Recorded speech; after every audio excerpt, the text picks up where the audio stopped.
Kak. Islam Kristen, Bang.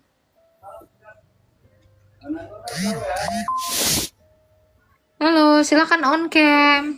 Oke, Om aja. Bisa nggak pas wajahnya aja gitu, Bang?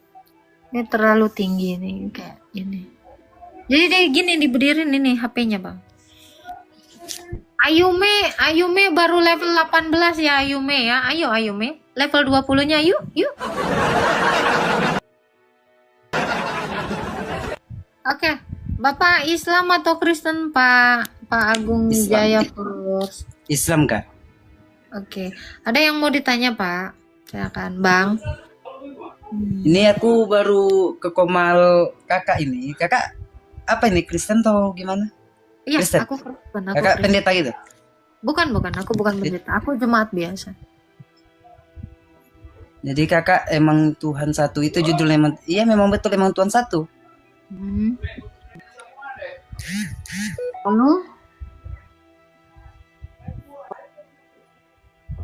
Lalu yang mau Anda tanyakan apa, Bang?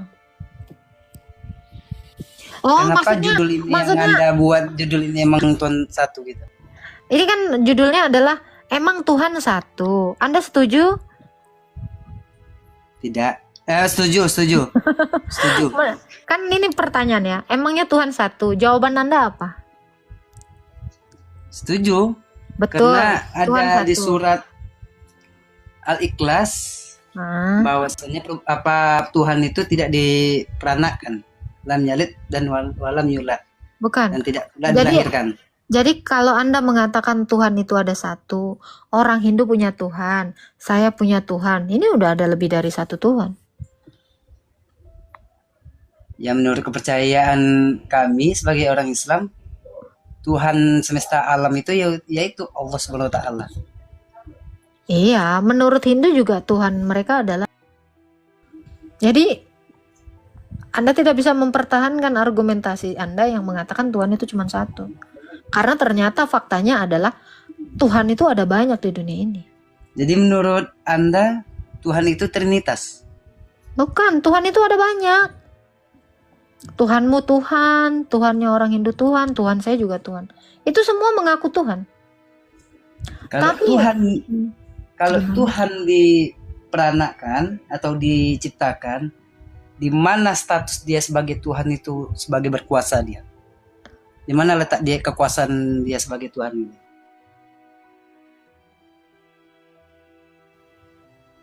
Tuhan nggak diciptakan, Bang.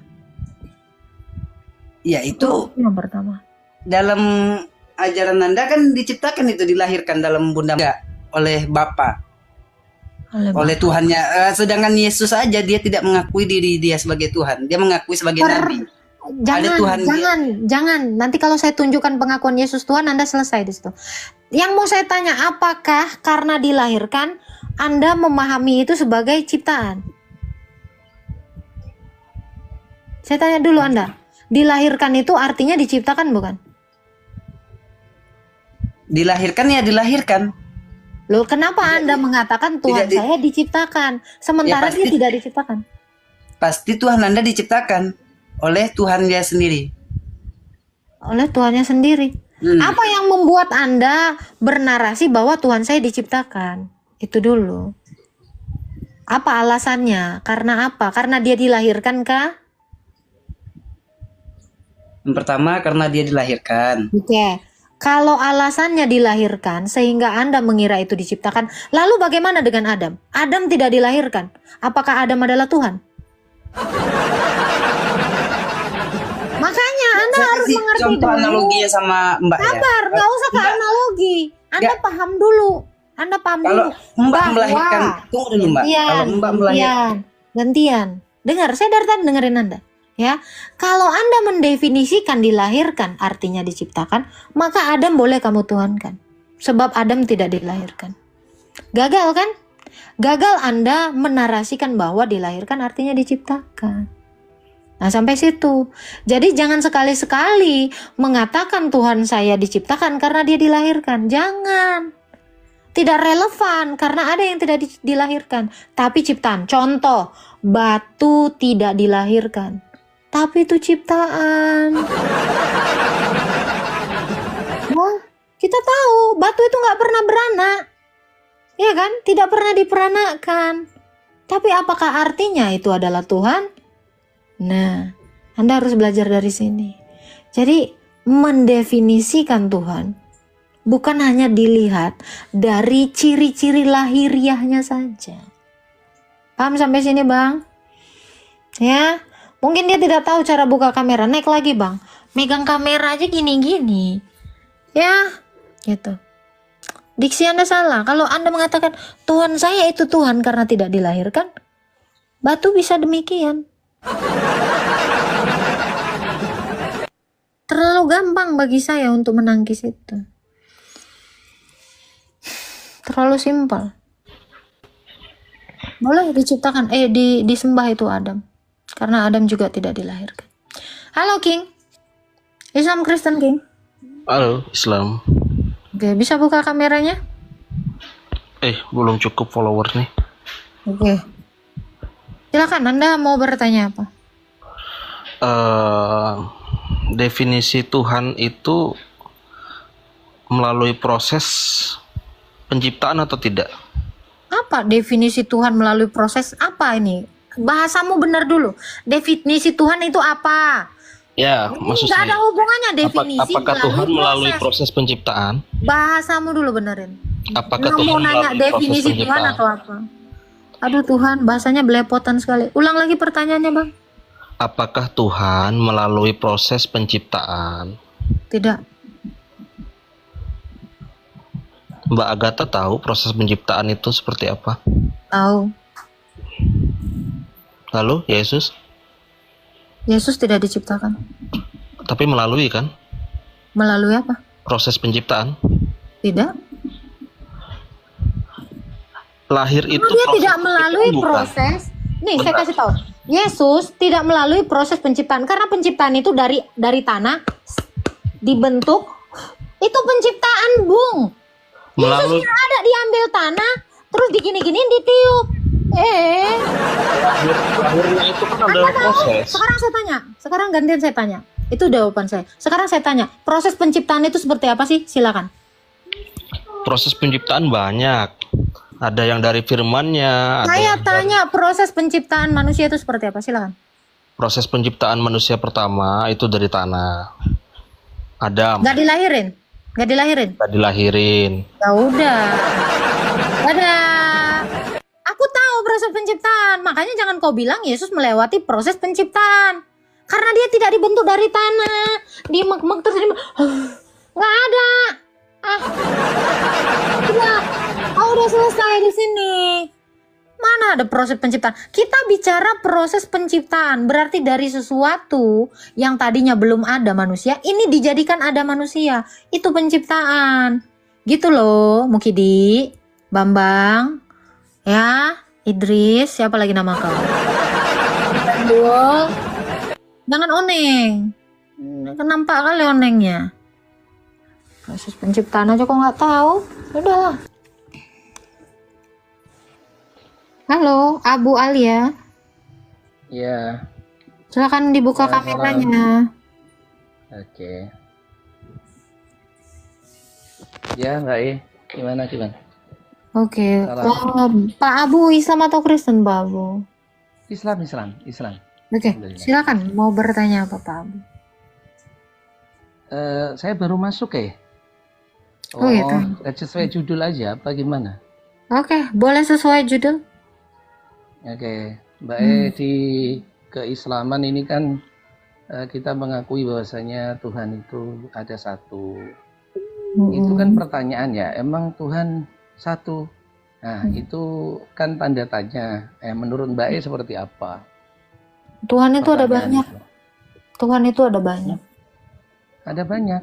Iya. Nah, kalau Tuhannya ada orang banyak, Islam, Tuhannya orang Islam ada satu. Nah, Tuhannya orang Hindu ada satu. Tuhan saya ada satu. Ada lagi Tuhan-Tuhan agama lain. Banyak kan?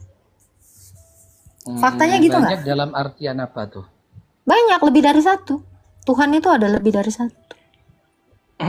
Gitu ya. Berarti ini ya makna etimologi atau terminologi ini. Secara terkait dengan Tuhan. secara faktual, Tuhan itu beneran banyak. Coba, secara logika, setuju nggak Anda? Saya punya Tuhan, Tuhan saya bukan Tuhan Anda, berarti udah ada dua. Tuhannya orang Hindu, Tuhannya agama lain lagi. Ada banyak kan? Secara nyata nggak ini? Nah, gitu. Iya. Itu Iya. secara ini ya, kepercayaan ya. Secara apakah logika. Secara enggak. logika. Oh enggak toh, Mbak. Jadi gini, ada seorang yang nyembah tiang listrik. Ya, itu Tuhannya tiang listrik. Ketika diverifikasi apakah Tuhan itu Tuhan, apakah benar Tuhan itu dibenarkan tiang listrik? Oh, tentu tidak, kan gitu. Selama ada Meskipun penyembahnya. dia sebut Tuhan. Logikanya Meskipun dia gini. sebut Tuhan ya. Logikanya gini, selama ada penyembahnya, dia pantas disebut Tuhan. Ada yang menyembah batu. Selama ada penyembah batu ini, hidup batu, dicium sana sini. Nah, itu benar. Dia punya Tuhan. Tuhannya apa? Batu. Nggak apa-apa, kita hargai itu. Ya, ada yang menyembah pohon. Iya. Selama kita ada secara penyembah makna pohon, teologi kita hargai. Orang menyembah sendal jepit juga kita hargai. iya. Logis Tapi kan? Tapi apakah- logis kan? Enggak lah. Kalau gini.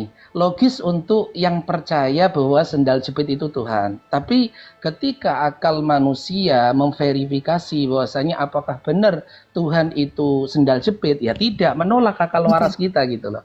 Gitu. Boleh saya bertanya, Pak? Tapi enggak apa-apa. Boleh saya Mbak. bertanya? Oke. Boleh. Bisakah Anda memverifikasi Tuhan Anda adalah Tuhan? Ya bisa lah. Bisa. Silakan.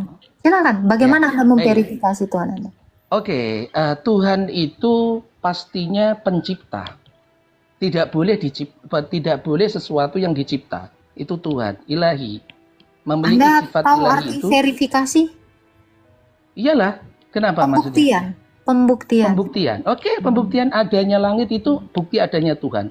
Apakah sesuatu yang mengadakan langit itu sesuatu yang tidak ada? Tentunya tidak. Siapa yang manusia yang bisa menciptakan langit? Nggak ada. Bisa Siapa nggak? batu yang bisa menciptakan langit? Bisa nggak Tidak saya ada. mengatakan saya punya mobil dengan bukti bahwa ada mobil di tempat parkiran saya? Bisa nggak saya membuktikan itu? Bahwa saya memiliki mobil ketika ada mobil orang-orang di jalan gitu. Itu kan baru Enggak. pembuktian Anda tadi begitu kan? Dengan adanya langit, membuktikan adanya Tuhan. Premisnya nggak Dengan begitu. adanya mobil-mobil di Premisnya. jalanan, membuktikan saya ada mobil gitu. Logikanya Bukan, gitu kan? bukan. Premisnya bukan begitu. Gimana? Premisnya bukan begitu.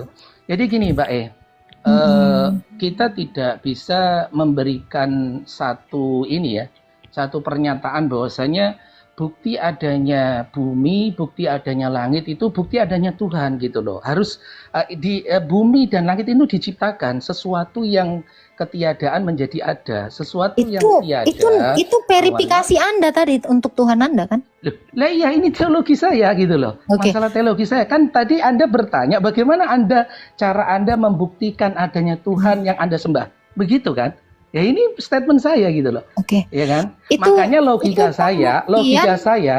saya akan menolak bahwasanya sendal jepit itu Tuhan. Logika saya menolak karena apa?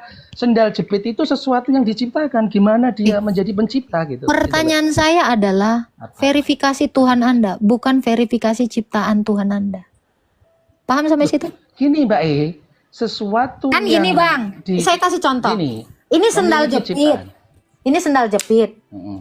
Saya verifikasi sendal jepitnya, bukan saya verifikasi tanah yang tempat naruh sendal jepit. Anda kan sedang memverifikasi tanah yang tempat naruh sendal jepit. Itu tadi barusan Anda. Kalau mau memverifikasi sendal jepitnya yang dibuktikan, bukan tanahnya tempat sendal jepit itu nempel. Ngerti nggak logika? Nah, maksudnya premisnya bukan begitu. Loh, jadi premis apa? Gitu. Iya, kalau sifat Verifikasi ilahi itu Tuhan Anda. sesuatu- Buktikan Iya. Tuhan Anda, bukan buktikan ciptaan Tuhan Anda. Saya nyuruh Tuhan Anda dibuktikan, Mbak bukan ciptaan. jadi gini, kita itu ya mengetahui adanya Tuhan itu salah satunya adalah sesuatu yang diciptakan Tuhan gitu loh. Gitu. Jadi begitu. Ada barang Karena bukti. Tuhan itu tidak nampak, Mbak Oke. Tidak nampak. Sesuatu yang tidak nampak itu belum Tuhan tentu tidak ada, nampak. kan gitu. Tuhan tidak nampak. Ya tidak nampak lah. Oke. Sekarang saya tanya, Memang Tuhan begitu. ada nggak? Laisa kami selisai. Oke. Memang Laisa tidak kami nampak, selihi. tidak serupa dengan Ayun. saya. Apa tuh Bukan, artinya? Mbak. Artinya apa? Tuhan itu tidak setara dengan apapun, tidak serupa dengan apapun. Oke. Ya, kalau sesuatu itu masih nampak nongol, nah itu pasti makhluk ciptaan. Oke. gitu loh. Kentut kelihatan nggak? Begitu. Kentut kelihatan nggak? Ya enggak lah. Kok udah sama? Gimana? Kok udah sama? Bukan begitu Bisa cara dituhankan premisnya, dong begitu. kentut. Kan kentut nggak bisa bisa nampak. lah. Jadi Nggak kalau bisa Tuhan lah. itu Kan bisa gini, dilihat, Mbak katanya E. nggak boleh dituhankan. Kentut boleh dong dituhankan. Gini, Mbak E. Gini, Mbak E. Gimana? Sifat ilahi itu harus mencipta, bukan dicipta. Begitu. Sedangkan kentut ini keluar dari manusia. Gitu loh. Tadi Berarti kan sesuatu Anda yang keluar dari bilang, manusia. Loh, coba, enggak, ingat salah nggak? satunya. Ingat, Kenapa salah satunya. Kenapa ciptaan sudah sama dengan pencipta? Nggak kelihatan. Itu yang jadi pertanyaan. Katanya Laisa kamislihi sayun. Tidak ada sesuatu yang serupa dengannya. Kenapa ciptaan ini, yaitu kentut, sudah serupa, tidak kelihatan? Bisa nggak sih mengidentifikasi Tuhan itu dengan cara lain? Duh, dengan kita mengenal ciptaannya, Mbak E, salah satunya. Yang kedua, ya, informasi-informasi dari kitab suci itu bisa mengidentifikasi adanya Tuhan, gitu loh. Kitab Itu kan suci ya. bisa mengkonfirmasi adanya Tuhan, Iyalah. betul? Nah kan ini firman, wahyu. Oke. Saya setuju, gitu. saya setuju. Sekarang saya tanya, kitab suci Anda itu adanya abad berapa? Abad ke-7. Berarti konfirmasi ini baru ada di abad ke-7. Konfirmasi keislaman mendekat. Berarti Anda baru bisa Gini. membuktikannya di abad ke-7. Gini, Oke enggak lah. begitu. Siap, aman. Ya, sekarang gini. Mbak E ya, saya tanya begini. Apa sih yang membedakan kitab suci dan buku yang lain, apa sih? Menurut Mbak E apa? Nggak tahu. Anda aja. Kok nggak tahu gimana sih? Anda aja yang membedakan. Kitab suci dengan yang lain itu kan kontennya, isinya toh. Ya kan bener nggak kontennya, isinya? Bapak pernah baca bukunya Harry Potter nggak? Itu kontennya juga bagus. Itu banyak kekuatan yang wah gitu. Mbak, itu buku fiksi. Kitab suci. Itu buku fiksi. Disebut kitab suci, dia harus disucikan dari perkataan atau ikut campur makhluk di dalamnya. Ya. Misalkan dari ini, perkataan atau ya, ikut dari campur intervensi, ya, makhluk. dari akar perkataan manusia atau makhluk itu nggak boleh ikut campur gitu loh. Jadi ya, kalau kitab suci tidak memiliki intervensi terhadap manusia, saya tanya, kitab suci Anda berasal dari mana? Dari Tuhan. Dari Tuhan Anda langsung yang membuat Ya. atau yang menciptakan kitab Ya, suci Anda, bukan. sehingga tidak Tuhan mengintervensi ini manusia. menurunkan wahyu kepada malaikat. Katanya ini nggak menurunkan membutuhkan wahyu. intervensi manusia. Sekarang saya tanya, kitab suci Anda bisa nggak Maksud tanpa manusia? saya ini kontennya Mbak E, isinya itu kan ini buku nih, ini kan book nih. Book ini karya saya ini, 400 halaman nih. Ini murni dari saya. Tulisan-tulisannya dari saya misalkan ya.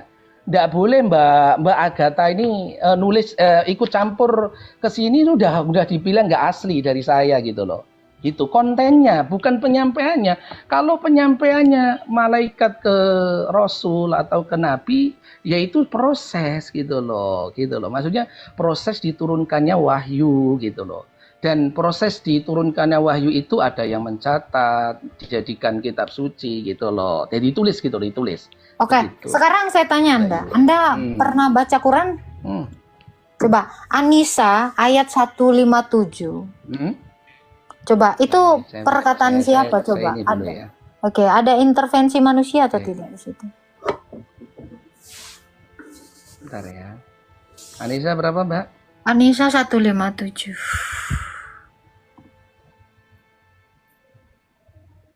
Oke. Bentar ya. Saya buka dulu. Oke. Udah? Silakan. Saya yang baca atau situ yang baca? Silakan Bapak aja. Situ yang tunjukkan data kan, ya dibaca aja nggak apa-apa kok, terjemahnya kan nggak apa-apa. Oke. Nih, terjemahannya aman ya, nggak apa-apa ya dibaca. Saya takutnya nggak boleh baca terjemahan. Oh enggak, silakan aja Mbak, nggak apa-apa kok. Oke. Nggak apa-apa. Nih, Terjemahan nggak boleh menyimpulkan Oke, gitu kan. dikatakan Oh ya. ini terjemahnya ini. Gimana menurut Anda kan? Oke ini ya. Dan karena ucapan mereka Dan karena ucapan mereka, sesungguhnya kami telah membunuh Al-Masih Isa putra Maryam Rasul Allah. Padahal mereka tidak membunuhnya dan tidak pula menyalibnya. Tetapi orang yang diserupakan dengan Isa bagi mereka. Sesungguhnya orang-orang yang berselisih paham tentang Isa benar-benar dalam keraguan tentang yang dibunuh itu. Mereka tidak mempunyai keyakinan tentang siapa yang dibunuh itu, kecuali mengikuti prasangka belaka. Mereka tidak yakin bahwa mereka membunuh Isa. Menurut Anda dikatakan, dan karena ucapan mereka ini adalah, saya nggak tahu di sini maksudnya siapa. Sesungguhnya kami telah membunuh Al-Masih. Nah, ini Tuhan Anda membawa ucapan siapa? Enggak. Ini kan Tuhan mengutip terkait dengan perselisihan bahwasanya Isa ini mati dibunuh. Gitu. Tuhan mengutip. Mereka meributkan. Misalkan gini, Mbak. Bentar. Mereka itu Tuhan mengutip perkataan siapa? Bukan peristiwa. Jadi menceritakan peristiwa gitu loh. Menceritakan peristiwa yang terjadi yang diributkan orang-orang yang menganggap Isa Al-Masih itu mati terbunuh gitu loh.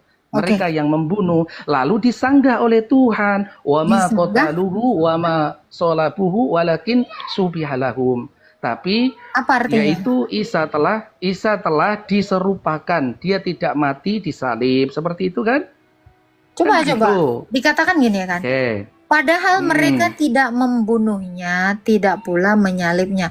Pertanyaan saya gini, kenapa Tuhan Anda membawa narasi orang, mengutip pernyataan orang? Katanya kitab suci tidak diintervensi oleh manusia. Gini, enggak boleh diintervensi. Loh, jadi, ini berarti ada ucapan manusia. Gini, Mbak.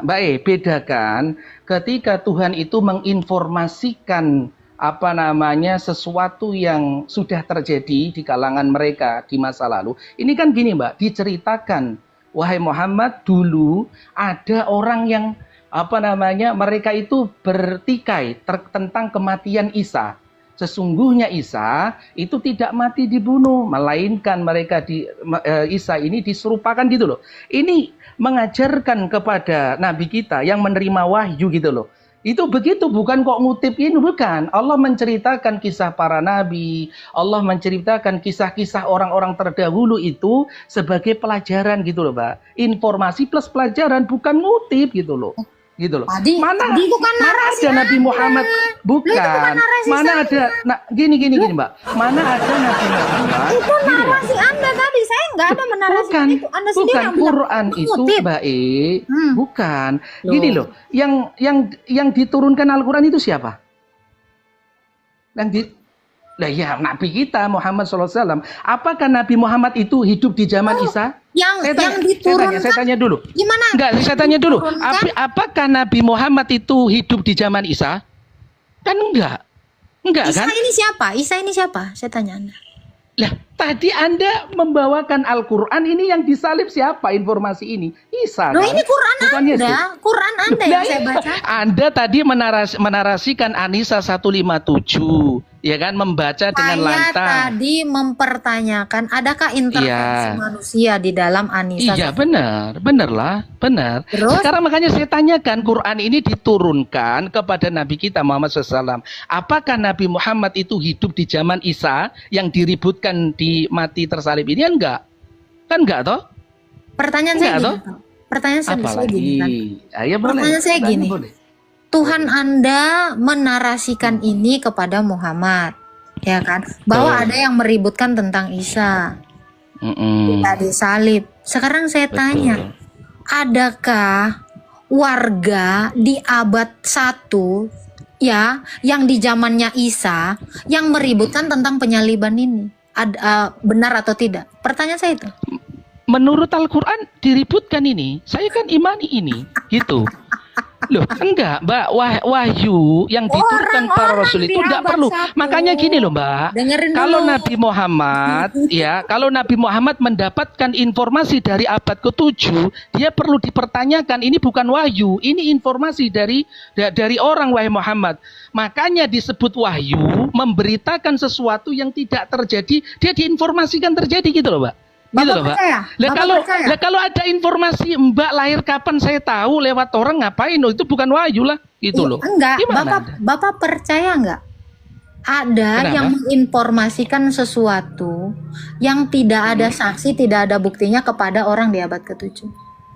Ya percaya kalau Al-Quran yang menginformasikan. Kalau manusia saya nggak percaya. Oke. Kalau Al-Quran yang Mbak, ini masalah teologi. Anda kan Ini- tanya Anisa 157. Ini Quran ini yang Artinya- menginformasikannya siapa? Saya tanya Anda. Kalau tadi Siapa? statement Anda kan Anda katakan kalau Iya. yang menginformasikannya manusia saya tidak percaya. Saya tanya, Quran ini, ayat ini yang menginformasikan siapa? Allah lah. Allah yang Allah langsung menginformasikan Nabi mengkonfirmasi ke Muhammad. Anda. Lah iya, bukan dari saya lah, Mbak. Mbak ini mana sih?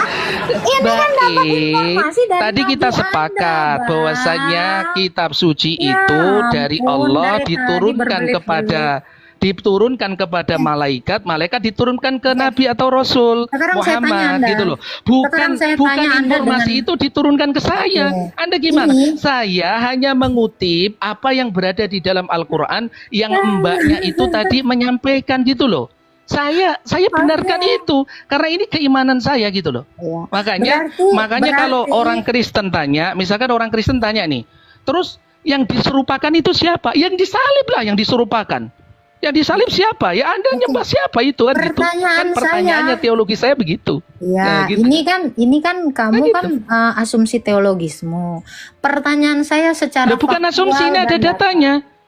Lah ini Iya, tadi karena Anisa ini kan 157 tadi diserupakan, namanya- dia bukan mati disalib. Bapak Gitu ngerti nggak sih Pak? Iman Anda ini kan Gimana? cuma di ranah internal Anda kan. Dunia ini nggak mengakui internal Anda ini kan gitu. Oh, Pertanyaan saya secara fakta dan data ini kan teologi Baik. Anda. Ini adalah narasi dari internal Anda. Ada nggak narasi eksternal yang mendukung asumsi teologis Anda? Itu yang saya tanya. Secara Baik. eksternal, bisa nggak ini Mbak dibuktikan? Mbak. Kalau mau pakai data. Tadi kalau dan Anda bukti. tidak menarasikan menarasikan surat An-Nisa 157 di dalam Quran saya mungkin nggak perlu jawab. Misalkan gini, Anda percaya nggak Yesus itu disalib? Secara faktual mana sejarah? Gitu loh. Pasti saya kalau sejarah ya tidak bisa, saya bukan ahli sejarah. Tapi kalau Anda menarasikan, menyampaikan, saya suruh baca An-Nisa 157 itu teologi saya gitu loh. Lah saya Makanya menarasikan saya bilang- apa yang berada yang tercantum dalam Quran saya. Anda ngerti Informasinya nggak sih? gitu loh. Anda ngerti nggak sih? Ngerti, Mbak ngerti. gantian, Anda minta gantian. Bisa gantian dukungan ngomong? sejarah, ya Bisa kan? gantian ngomong nggak? Oke, silakan. Anda Silakan. kelihatan Mau takut. pakai menitan nggak apa-apa. Pertanyaan saya adalah gini. Narasi internal Anda ini ada nggak pendukung eksternalnya membuktikan ini valid gitu loh. Oke. Mbak kalau saya sendiri kan bukan ahli sejarah ya, Mbak. Saya tidak mencari mungkin bukti eksternal ya di luar kitab suci saya. Tapi itu bukan dari internal saya sendiri, tapi seluruh umat Islam seluruh dunia ketika dinyatakan apakah Isa itu disalib, jawabannya 157 tadi Anissa tidak. Wa ma qataluhu wa ma salabuhu Ini kan walakin namanya subyalahum, gitu loh. klaim teologis. Iya, Nah, betul. Pertanyaan saya, klaim Saya teologis nggak ahli sejarah, Mbak E. Saya nggak Saya nanya kalau itu. eksternal Saya nggak bukan. nanya itu. Saya nggak Iya. nanya itu. Makanya buka Iya. logika Anda. Gantian. Iya, sudah. Makanya buka Sudah. logika Anda. Mm-mm. Ada tidak klaim teologis internal Anda ini didukung oleh data dan logika dari eksternal? Itu kan tadi pertanyaan saya. Kalau saya kasih contoh, ya. Saya ini adalah orang Zimbabwe yang baru ada di abad ke-7. Ya kan? Oh, jangan. Yang baru ada di tahun 2000. Saya menarasikan bahwa Monas itu ada di Papua. Bapak percaya nggak? Bapak percaya nggak? Kalau saya narasikan Monas ada di Papua, sementara saya baru ada di tahun 2000 dan saya narasikan ini. Oke. Dan orang-orang pada percaya ini yang di Zimbabwe. Padahal Oke. Yang menginformasikan siapa dulu? Sampean. Yang Iya. menginformasikan sampean. Oh, Iya. kalau yang menginformasikan manusia itu butuh verifikasi. Apa yang misalnya gini, ada sebuah peristiwa kecelakaan. Ya, misalkan di rumahnya Mbak di Kalimantan sana ada kecelakaan, di TV ini ada kecelakaan korbannya sekian-sekian. Apakah saya kudu percaya Surah An-Nisa berita ini siapa faktual yang seperti itu? menarasikannya? Surah An-Nisa Allah. ini siapa yang ngasih tahu kepada? Allah yang menginformasikan. Ya, Saya tanya, beda. apakah Allahmu langsung datang ke umat Arab? Saya tanya, Duh, atau langsung dari bukanlah, Muhammad? Mbak. Allah itu kan maha kuasa, ingin menceritakan kisah Logikanya gini, Bang. sebelum. Ini Iya. gantian ya, Iya. gantian ya. Narasi Narasi ini dan ajaran ini diajarkan oleh nabimu nggak kepada umat Islam? Ajaran apa? Sumbernya Islam. dari nabi bukan? Karena wahyu ini yang tahu, satu-satunya yang tahu wahyumu ini. Iya. Ini adalah Nabi Muhammad kan? Betul nggak? Betul. Berarti Iya, yang ini adalah informasi dari seorang manusia. Betul nggak? Dari Atau mana Allah sumbernya sendiri langsung informasi datang, dari manusia? bilang sama orang-orang Arab di abad ke-7 tentang narasi ini. Saya tanya itu. Nabi Muhammad itu mendapatkan wahyu seluruh informasi perkataannya. Sini pertanyaan saya gini. Ini ada orang Arab ya di abad ke-7. Terus adalah info tentang Anissa ini. Ini yang menginfokannya Allahmu langsung kepada orang Arab atau nabimu? Ya disampaikan kepada Nabi lewat malaikat Jibril, Mbak. Saya tanya ini. Yang ini orang Arab, dengarkan, fokus. Orang Arab ada di abad ke-7. Ya. Tiba-tiba dia mengatakan Anissa 157 bla bla bla bla kepada bangsa Arab. Ini narasi dari nabimu atau dari Allahmu? Dari Nabi, sumbernya dari Allah. Sekarang saya tanya. Duh, nabimu sumbernya dari ini. Allah. Jadi gini, Mbak. Nabimu ini manusia tidak. Mbak ada ayat pendukungnya, wama yang tiku anil hawa in huwa wahyu yuha. Tidak ada satu perkataan yang disampaikan Nabi Yang itu ngomong itu adalah siapa? bimbingan wahyu. Yang ngomong wahyu itu siapa? Balik lagi ke Gimana sih? nabimu. Balik lagi ke Mbak nabimu. Sumbernya hanya satu, yaitu Nabi Anda. Mbak Adakah Jibril langsung Mbak ngomong kepada umat Islam? Gini loh, Pertanyaan saya Mbak, kitab Pertanyaan saya itu. Zabur, kitab Taurah, kitab Zabur, kitab Taurah yang menyampaikan Taurah kepada Bani Israel siapa, Mbak? Saya tanya. Ini sama premisnya, Musa. ayo. Sama premisnya. Siapa? Musa. Dari mana Musa mendapatkan informasi Taurah itu? Dari Tuhan. Lah ya sudah, sama itu. Tuhan sama. menampakkan diri kepada Musa dan disaksikan bangsa Israel. Dari mana? Asal Anda tahu. Dari mana Rakyat Tuhan menampakkan Israel diri manusia? saat itu di dalam keluaran. Dari mana? Ini saya kasih Berbentuk tahu. apa? Bangsa Kalau suara iya, kalau menampakkan diri nggak? Bukan dalam bentuk suara, Pak. Bukan dalam bentuk suara. Kalau suara iya. Kalau berbentuk seperti manusia atau berbentuk seperti makhluk ya tidak. Gimana sih Anda ini? Musa tidak pernah melihat wujud Tuhannya. Oke, baca An-Naml. Suaranya iya, suaranya Baca Quran iya. Baca Quran Ya. Anda ya. Anda Ya, baca Quran silakan. Anda ya. An-Naml ayat 7 sampai 9 baca. Oke. Silakan. Anda tanya Al-Quran saya, tapi kalau nanti saya yakini sebagai informasi teologi, Anda nggak boleh lari dari sini ya, jangan dari eksternal ya. Oke. Coba baca. Oke, baik. Ini yang dilihat suara ya. Oke. An-Naml ayat 7 sampai 9. Suara.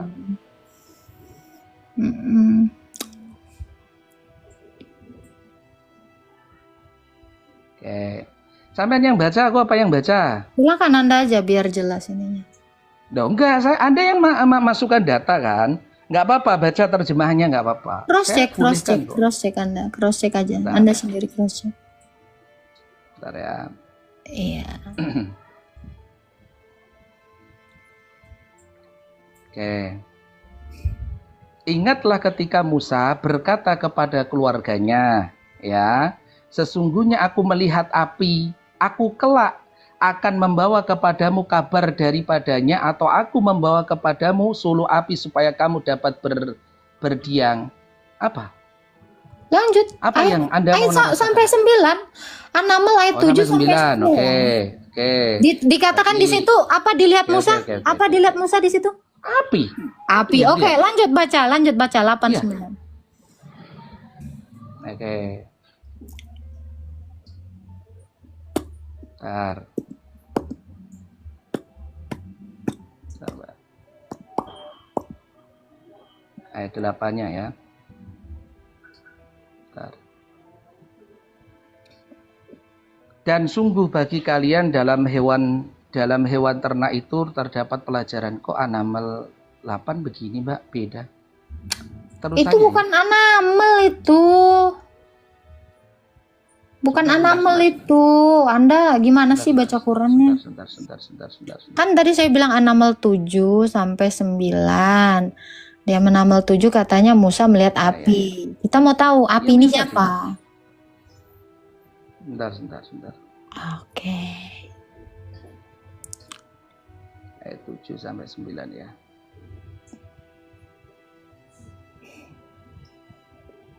Wah, udah 3.000 orang aja. Jangan lupa tap-tap sama nge-give ya, biar kuat ya, teman-teman. Ya, teman-teman sekalian. Sebentar ya. Mm-mm. Ayat 7 sampai 9.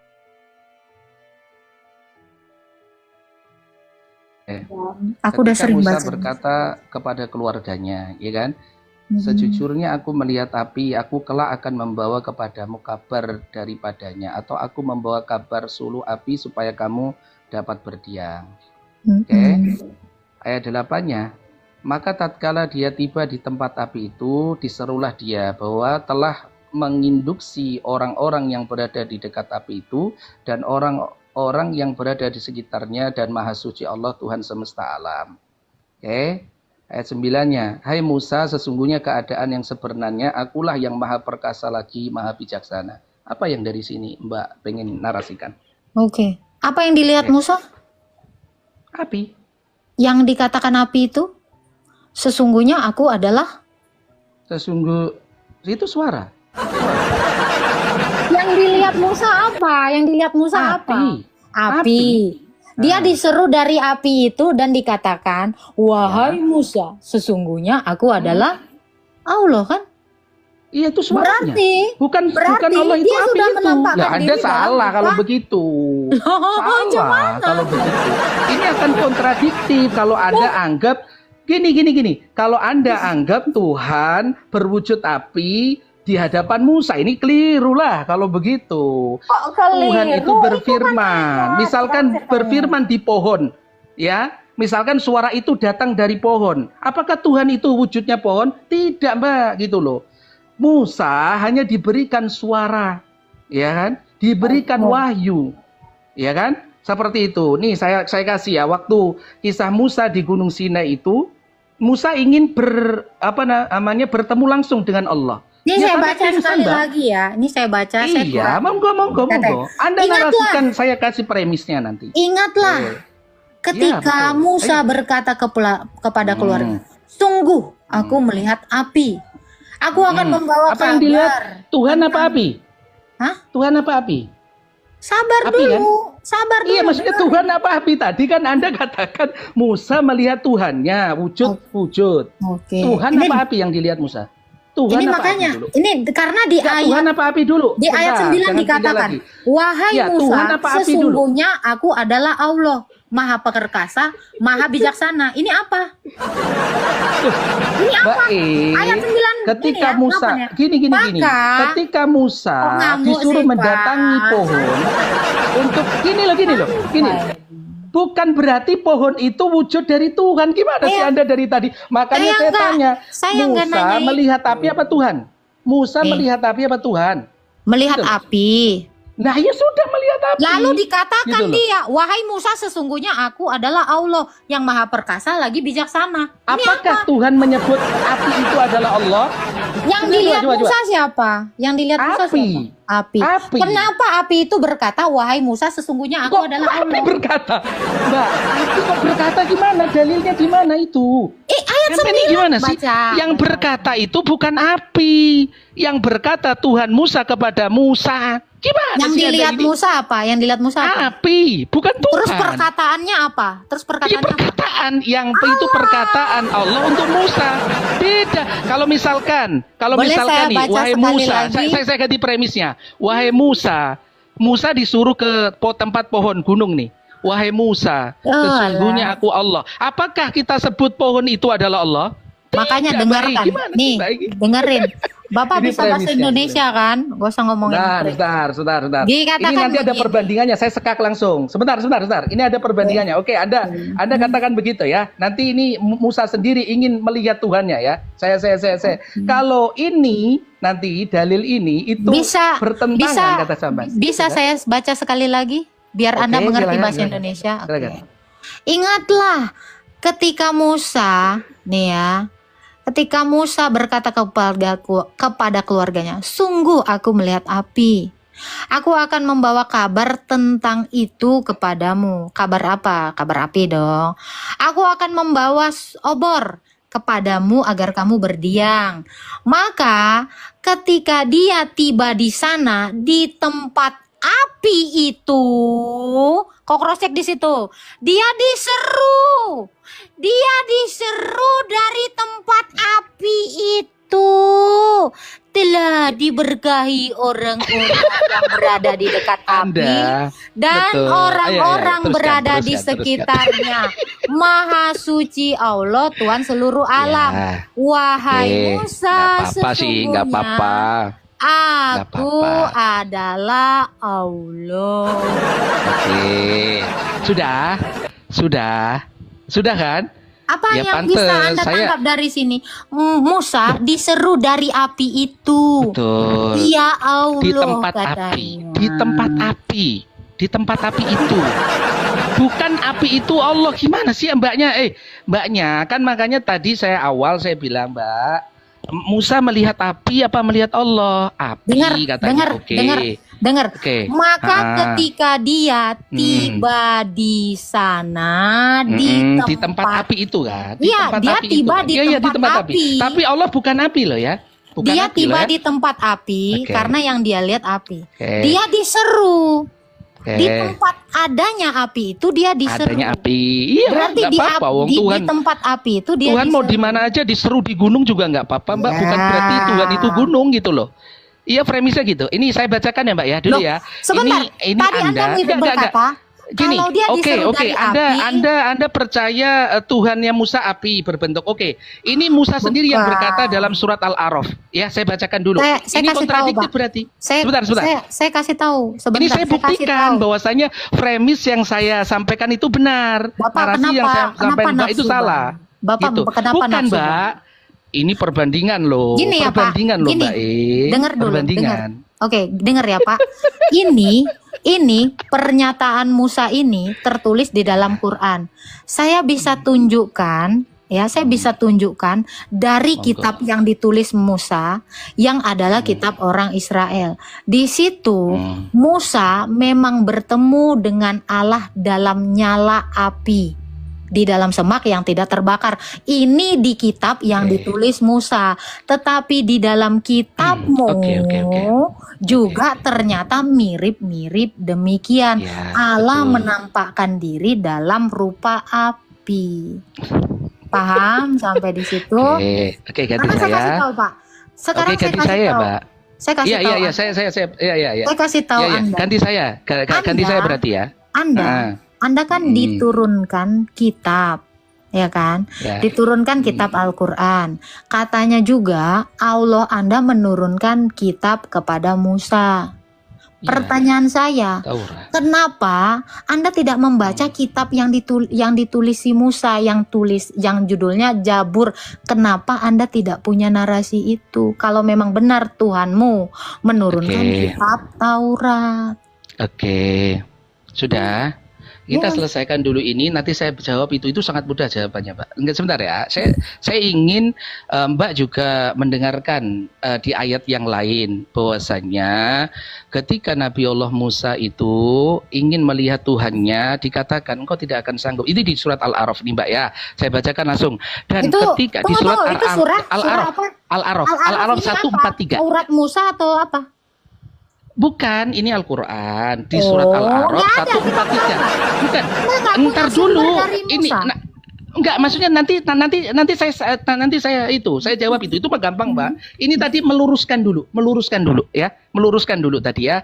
Ya, supaya Mbak juga bisa memahami ini gitu loh. Bahwa wujud api itu bukan berarti Tuhan itu berwujud api, bukan begitu. Gitu ya. Ini saya bacakan dulu surat Al-A'raf ayat 143. Mbak buka juga nggak apa-apa.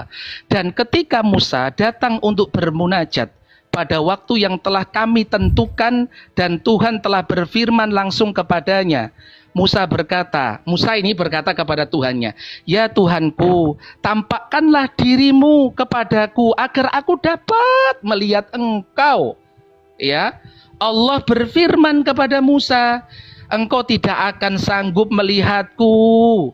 Namun lihatlah di gunung itu, jika ia tetap di tempatnya, ya, sebagaimana sedia kala niscaya engkau dapat melihatku." Artinya, maka ketika Tuhannya menampakkan keagungannya kepada gunung itu hancur luluh dan Musa pun jatuh pingsan. Setelah Musa sadar, dia berkata, "Maha suci Engkau, aku bertobat kepada Engkau dan aku adalah orang yang pertama-tama beriman." Begitu, Mbak Apa begitu apanya yang mau Anda jelaskan apa? Musa ingin ini keinginan manusia Berarti fitrah ya, Mbak ya. Manusia Allah ingin lihat bertemu- Tuhannya itu fitrah. Berarti Gitu loh. Allah bertemu dengan Maksudnya, Musa. Allah bertemu dengan Musa. Mbak, Allah itu menyampaikan ya firman-Nya kepada Musa Melalui melalui Allah sendiri dengan suara Allah tadi. sendiri langsung bersuara Karena kepada Musa. gelar Musa itu Khalilur Rahman, orang yang diajak bicara langsung, suara, bukan wujud kayak orang, manusia, pohon. Oke. Tidak lah, gitu loh Mbak Oke. Tadi Musa itu ingin melihat Tuhannya wujud kayak Mbak ini, melihat saya nih, saya melihat Mbak nih. Wahai Mbak Agatha, perlihatkan dirimu on open cam gitu kan. Terlihat kan? Jadi Allah gitu. bisa, Oh wujud gitu jadi loh. Allah Gimana? bisa menyeru langsung kepada Musa. Loh lah iya, ini diseru kok suaranya kok. Di Sekarang saya dalam tanya, gimana? Nabi Anda diseru langsung nggak sama Allah? Maksudnya diseru seperti apa? Diseru siapa? Perintah atau seperti Anda apa? bisa menyeru langsung Musa. Bukan. Kenapa Allah tidak menyeru langsung Mbak Nabi? setiap nabi itu memiliki. Loh, lah enggak begitu toh. Caranya tidak disamakan. Gimana? Tidak Loh. begitu. Turunnya wahyu, bukan Mbak turunnya wahyu itu ada yang melalui penyampai yaitu malaikat Jibril. Ketika Maryam juga turunnya wahyu dari Allah juga melalui malaikat Jibril. Wahai Maryam, sesungguhnya engkau akan mengandung anak laki-laki.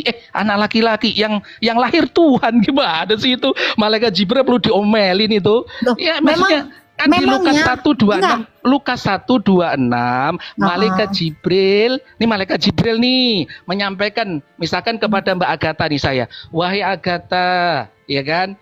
Tuhanmu telah memberikan satu karunia." Ini dari Quran pindah ke Lukas. Bibel lah, kan premis tadi. Anda mengatakan bahwasannya apakah setiap nabi itu diajak bicara langsung dengan Tuhan? Tidak. Begitu. Ini sebagaimana saya tanya, Maryam?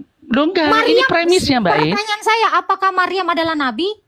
Loh, ibunya nabi kok gimana? Saya nggak Maryam nanya itu ibunya juga mendapatkan wahyu. Loh, kata Malaikat kamu sekarang di Bibel, Tuhan, sekarang saya tanya, di gantian Bibel Anda Maryam bicara enggak dengan Jibril? Tadi Anda Bicara enggak dengan Jibril? menarasikan Bukan. Tuhan itu menyeru nabi Eh. dengan banyak cara. pertanyaan saya, apakah ibunya Nabi adalah Nabi?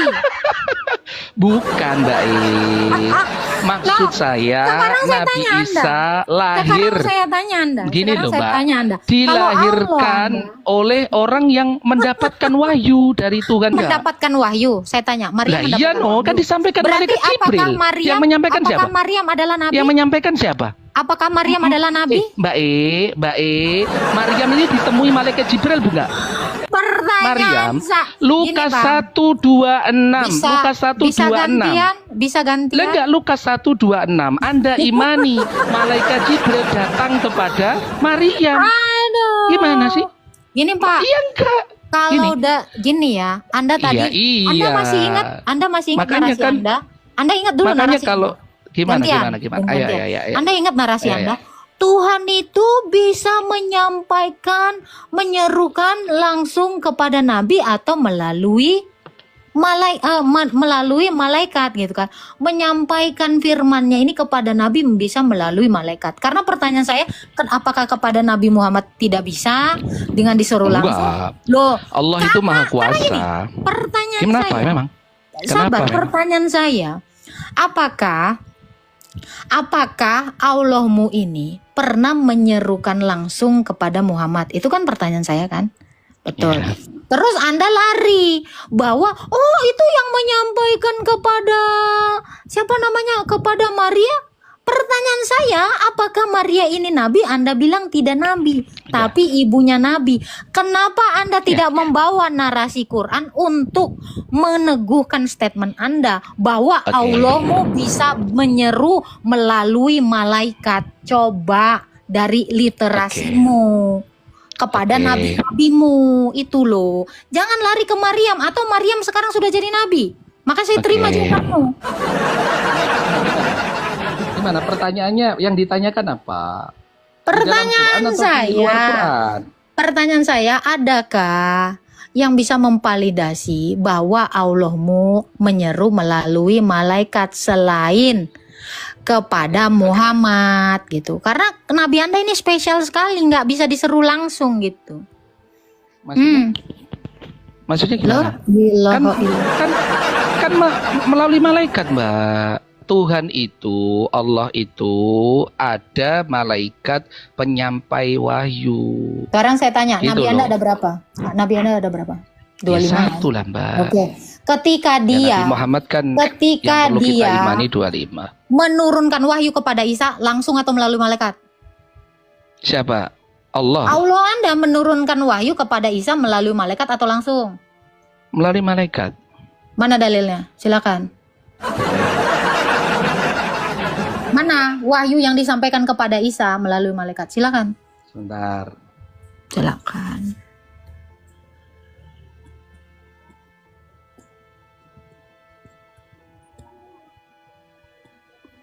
Mbak.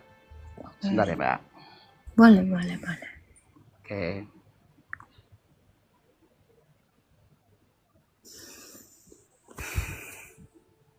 Oke.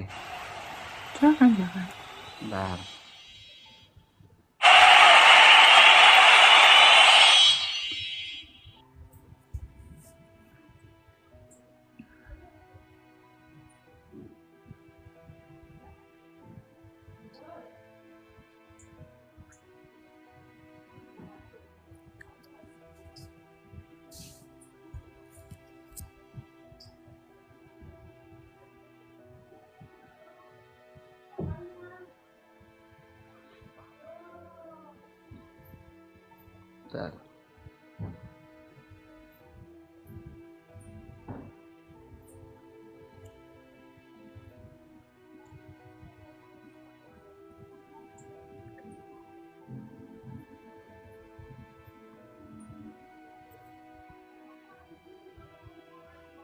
Oke.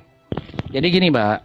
Malaikat Jibril itu tugasnya menyampaikan wahyu, ya kan, untuk para nabi. Ya, salah satunya di sini dikatakan salah satunya juga diturunkan kepada Abraham, Ishak, Yakub. Itu juga yang menyampaikan juga apa namanya, malaikat Jibril. Sebagian firmannya dikatakan malaikat Jibril, sebagian langsung diwahyukan ke dalam dada para nabinya, termasuk Isa, ya seperti itu. Ya, kalau di Al-Qur'an memang tidak disebutkan secara langsung. Karena gini, setiap para nabi itu memiliki cara, ya, penyampaian wahyu tersendiri. Seperti Musa tadi, ya, Allah menyampaikan sendiri, ya, dengan suara, ya, dengan suara, bukan tulisan, bukan lewat malaikat Jibril. Karena di dalam Islam dikatakan Musa itu Khalilur Rahman, ya, nabi yang diajak berbincang langsung, termasuk penurunan wahyu. Gitu. Tapi apakah yang datang kepada Abraham untuk mengabarkan bahwasannya misalkan gini Mbak. Gini. Isa, gini Mbak, para nabi itu gini Mbak. Gini loh, tugas gini loh Mbak. Maksudnya gini loh. Mengutus malaikat Tugas. untuk menyampaikan wahyu kepada Isa, itu pertanyaan saya, nggak usah lari ke Abraham. Oke. Ini saya jawab secara umum Mbak secara umum gitu loh. Gitu loh. Secara umum, karena apa? Kenapa para nabi? Kawin ini. Alah, udahlah. Secara umum, saya bisa tunjukkan Abraham di dalam Kejadian 18, ya, bahwa Tuhan itu langsung datang kepada Abraham. Dia menampakkan diri dalam rupa manusia. Mau nengok nggak di dalam Tauratnya Musa? Dia bisa tunjukkan. Tuhan ini datang dalam rupa manusia. Kalau mau ngomong kepada Abraham, malah udahlah, secara umum nggak ada dalil, nggak usah nekat yang nyata, saudara.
Ya, teman-teman sekalian, kita sudah mendengarkan bersama-sama diskusi yang spektakuler dari Kak Agatha ya.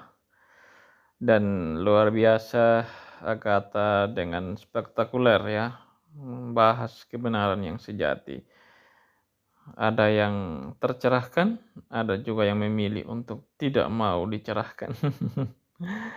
Ya, begitulah teman-teman ya. Dan kita bersyukur karena kebenaran itu bisa mereka dengar ya.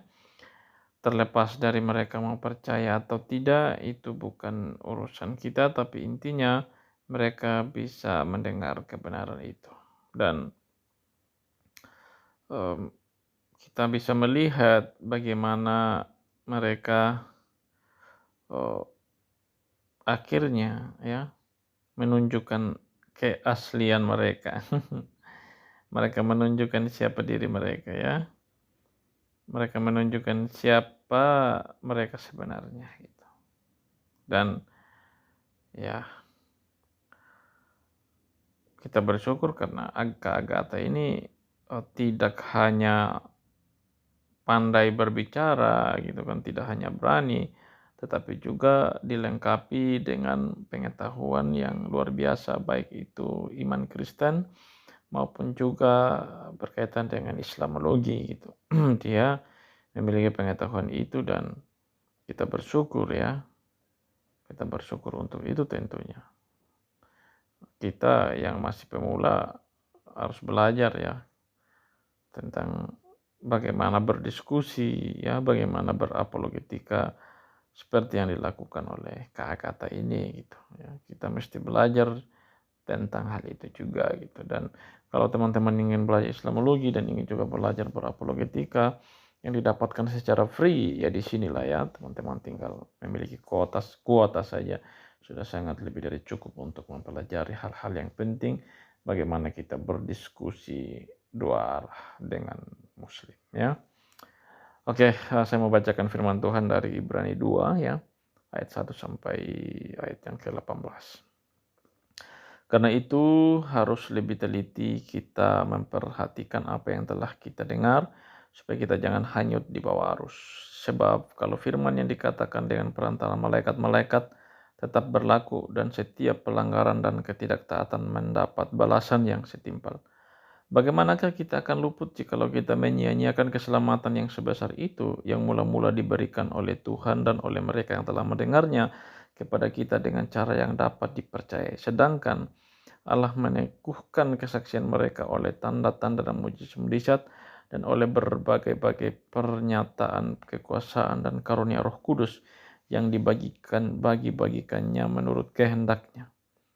Sebab bukan kepada malaikat-malaikat telah ia taklukkan dunia yang akan datang yang kita bicarakan ini. Ada orang yang pernah memberi kesaksian dalam suatu nas katanya, apakah manusia sehingga engkau mengingatnya atau anak manusia sehingga engkau mengindahkannya? Namun engkau telah membuatnya untuk waktu yang singkat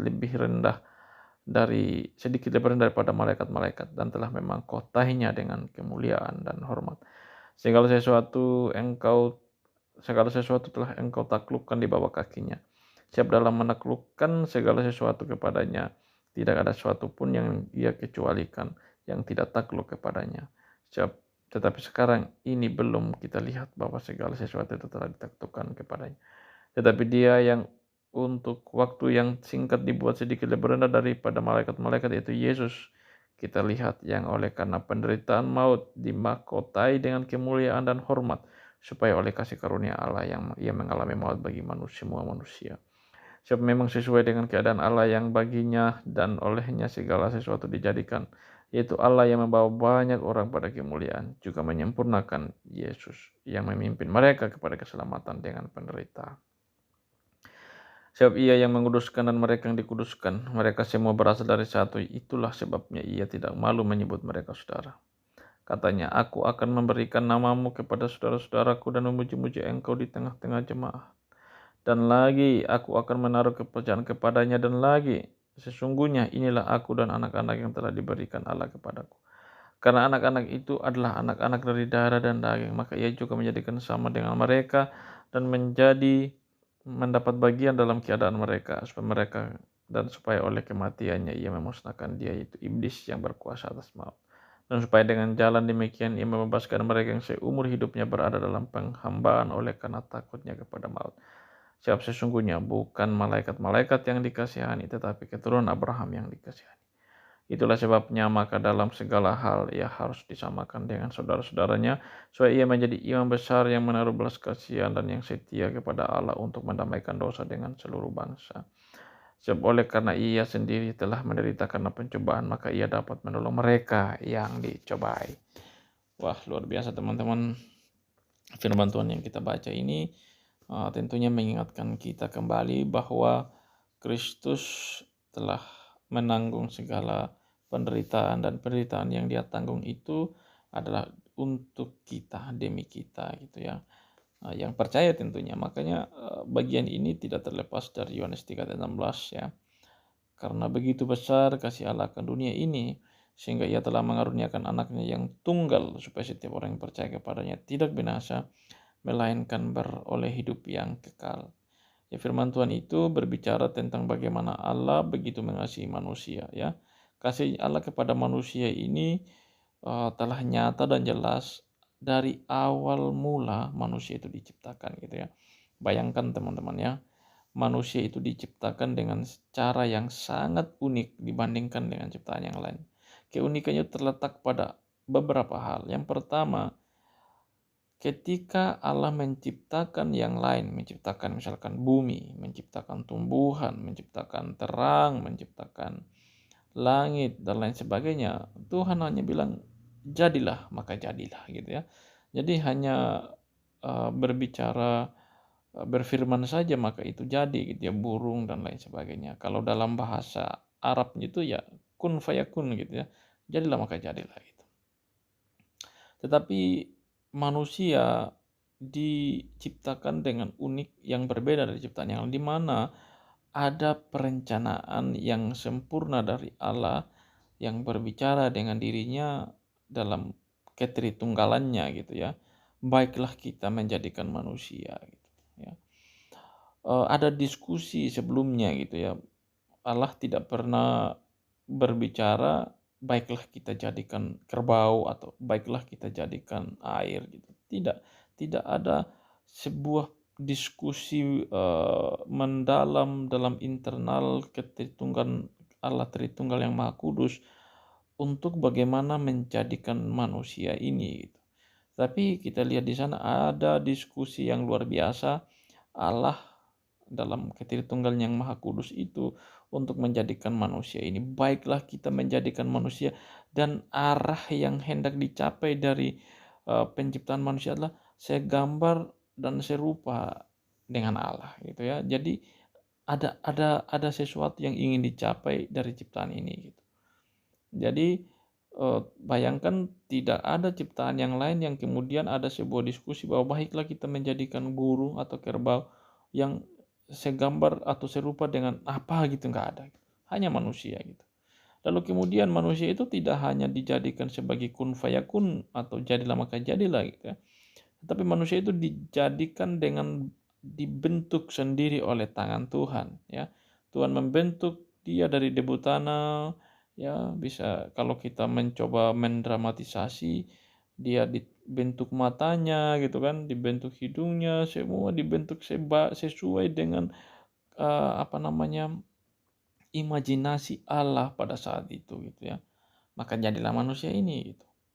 Lalu dia yang menghembuskan nafas gitu. Proses penciptaan manusia ini tidak hanya sekedar jadilah maka jadilah, tetapi ada proses yang panjang di sana gitu. Ada proses yang sangat panjang di sana, mulai dari diskusi, mulai dari pembentukan, dan kemudian menghidupkan. Kita dikasihi oleh Tuhan karena memang kita berharga di mata Dia.